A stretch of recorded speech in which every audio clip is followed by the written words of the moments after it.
Episode number 116. I am that child, I hope, my father. Oh my dear, will you bless me as fervently tomorrow? Lucy, I recall these old troubles in the reason that I have tonight for loving you better than words can tell, and thanking God for my great happiness. My thoughts, when they were wildest, never rose near the happiness that I have known with you, and that we have before us. He embraced her, solemnly commended her to heaven, and humbly thanked heaven for having bestowed her on him. By and by, they went into the house. There was no one bidden to the marriage but Mr. Lorry. There was even to be no bridesmaid but the gaunt Miss Pross. The marriage was to make no change in their place of residence. They had been able to extend it by taking to themselves the upper rooms formerly belonging to the apocryphal invisible lodger, and they desired nothing more. Dr. Manette was very cheerful at the little supper. They were only 3 at table, and Miss Pross made the 3rd. He regretted that Charles was not there, was more than half disposed to object to the loving little plot that kept him away, and drank to him affectionately. So, the time came for him to bid Lucy good night, and they separated.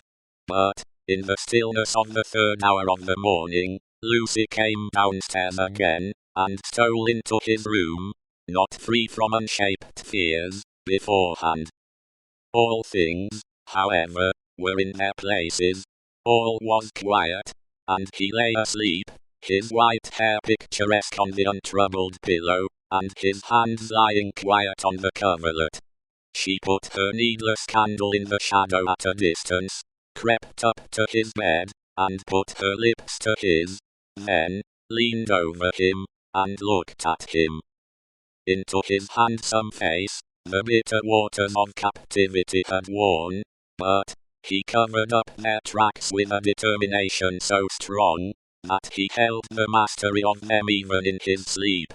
A more remarkable face in its quiet, resolute, and guarded struggle with an unseen assailant, was not to be beheld in all the wide dominions of sleep, that night.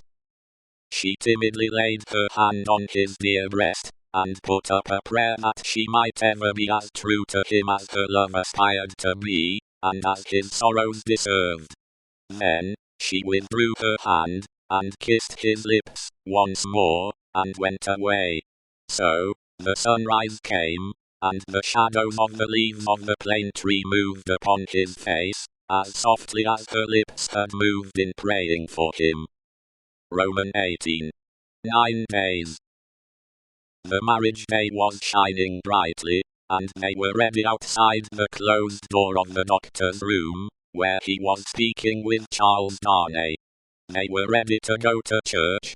The beautiful bride, Mr. Lorry, and Miss Pross, to whom the event, through a gradual process of reconcilement to the inevitable, would have been one of absolute bliss, but for the yet lingering consideration that her brother Solomon should have been the bridegroom.